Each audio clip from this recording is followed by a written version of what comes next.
Hello everyone, সকলকে welcome জানাইছো YouTube channel happy home আসামৰ এটা নতুন ভিডিও লৈ এই ভিডিওটিত আমি সাম ৰিসেন্টলি আমাৰ বিটিআৰ ৰিজন বা বড়োলেণ্ড টেৰিটৰিয়েল কাউন্সিলৰ আন্ডাৰত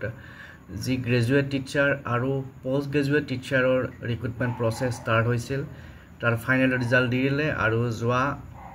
17 জুনত 17 জুনত ৰিজাল্ট ঘোষণা কৰিলে আৰু 18 জুনত এপইন্টমেন্ট দিলে আৰু এপইন্টমেন্ট মানে একেবাৰে ফাইনেল এপইন্টমেন্ট স্কুল ওয়াইজত এপইন্টমেন্ট দি দিছে গতিকে হেতু এটা খুব ভাল কাম হৈছে খুব সোনকালে হৈছে গতিকে আজিৰ ভিডিওতে আমি চাম এতিয়া হেই যে গ্ৰেজুৱেট টিচাৰৰ ৰিক্ৰুটমেন্ট হল তাতে কাট অফ কিমান আহিল যেহেতু আমাৰ জেনাৰেল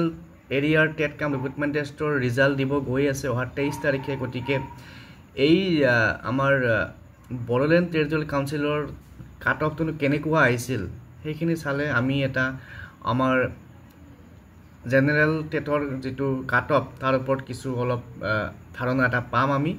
গতিকে আশা কৰিছো ভিডিওটো শেষলৈকে চাব যি সকলে চেনেলটো নতুনকৈ আহিছে সাবস্ক্ৰাইব কৰি লব আৰু এই ভিডিওটো আপোনালোকে ভালকৈ চাব কাট অফখিনি ভালকৈ চাব কাৰণ কিয় এই যেটো পিডিএফ টো এতিয়া বিটিসিৰ যেটো ওয়েবসাইট আছে তাত আপোনালোকে নাপাব গতিকে পাৰিলে এই ভিডিওটো সেভ কৰি থব तो ইয়াতে আছে government of Assam office of the director of education Bodoland territorial council Kokrajhar cut off marks for selection of graduate teacher post category and medium ওয়াইজত আছে তো প্রথমতে আছে অ্যাসিস্ট্যান্ট টিচার আর্টস বড় মিডিয়ামত কাট অফ গৈছে 88 গতিকে বড় মিডিয়ামতে বহুত কাট অফ গৈছে অ্যাসিস্ট্যান্ট টিচার সায়েন্সত বড় মিডিয়ামত গৈছে 99 অ্যাসিস্ট্যান্ট টিচার হিন্দীত বড় মিডিয়ামত গৈছে 56 হিন্দীত কাট অফ কম গৈছে গতিকে আমাৰ জেনাৰেল এৰিয়াটো হিন্দীত কাট অফ কম যোৱাৰ চান্সেস আছে তাৰ পিছত অ্যাসিস্ট্যান্ট টিচার এএলটি বড় ইয়াত গৈছে 90 কাট অফ গতিকে ইয়াতো অলপ কাট অফ বেছি গৈছে তাৰ পিছত এতিয়া নেক্সট আমি যদি চাও অ্যাসিস্ট্যান্ট টিচাৰ আৰ্টছত আসামিজ মিডিয়ামত কাট অফ গৈছে 92 গতিকে তাত যেহেতু পোস্ট কম আছিল পোস্ট আছিল 1472টা 1472 হয়তো অলপ ইফালে হ'ব পাৰে 1472 ভ্যাকেন্সি আছিল গতিকে অলপ কাট অফ তো ইয়াত বেছি হোৱাৰ চান্সেস আছে আৰু সেই কাৰণে ইয়াত 92 কাট অফ আহিল আমাৰ জেনাৰেল এৰিয়াত কাট অফ আমাৰ যি জেনাৰেল টেট কাম ৰিক্ৰুটমেন্ট টেষ্ট হৈছে তাতে ইমান কাট অফ নাহে বাৰু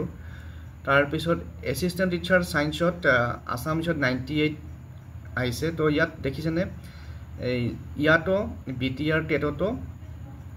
আসামিজ মিডিয়ামত সায়েন্সত আর্টসত কৈ কাট অফ বেছি আহিছে আর্টসত আছে 92 কাট অফ সায়েন্সত আছে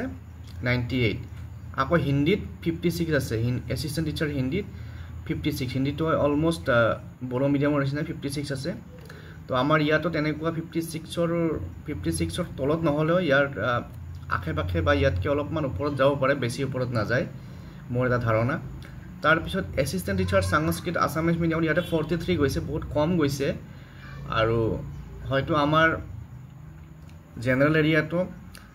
সংস্কৃতৰ কাট অফ ইমান হাই না যায় অলপ মিডিয়াম ৰেঞ্জত থাকিব তাৰ পিছত অ্যাসিস্ট্যান্ট টিচাৰ আৰ্টছৰ বেংগলীত গৈছে 62 তো বেংগলী কাট অফটো প্ৰায় ঠিকে আছে অ্যাসিস্ট্যান্ট টিচাৰ সায়েন্সত বেংগলীত গৈছে 87 তো বেংগলী মিডিয়ামত আৰ্টছ আৰু সায়েন্সৰ বহুত ডিফাৰেন্স আছে তাৰ পিছত অ্যাসিস্ট্যান্ট টিচার হিন্দীত বেংগলী মিডিয়ামত গৈছে 87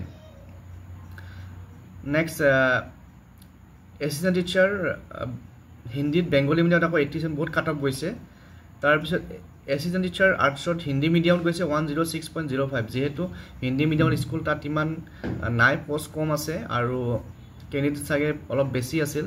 তাৰ পিছত অ্যাসিস্ট্যান্ট টিচাৰ সায়েন্সৰ হিন্দী মিডিয়ামত গৈছে 109 গতিকে এইখিনি হৈছে বিটিসিৰ যি গ্ৰেজুৱেট টিচাৰৰ ৰিজাল্ট দিলে যোৱা 18 জুলাইত 18 জুনত এপইন্টমেন্ট দিলে তাৰে এইখিনি কাট অফ মাৰ্ক আৰু ইয়াতে যেটো ৰিটেনৰ মাৰ্ক প্লাস আৰ্লিয়াৰ আগৰ যদি হাই সেকেন্ডাৰী টেটৰ ইয়া নম্বৰ আছে হেয়া যোগ হৈছে আৰু কাৰোবাৰ যদি এনসিসি বা স্পৰ্টছ এবিলাক আছে হেতু যোগ হৈছে গতিকে এইখিনি হৈছে কাট অফ গতিকে কাট অফখিনি চাই আপোনালোকে এটা আইডিয়া কৰিব পাৰিব আমাৰ 23 তাৰিখৰ কাট অফটো কেনেকুৱা হ'ব পাৰে গতিকে আজিৰ ভিডিওত এইখিনি ইনফৰমেশন শেয়াৰ কৰিলো নেক্সট ভিডিওত ইয়াৰ লগত জড়িত অন্য দিশ আমি আলোচনা কৰিম টেট কাম ৰিক্ৰুটমেন্ট টেষ্টৰ লগত জড়িত পুনৰ লগ পাম থ্যাংক ইউ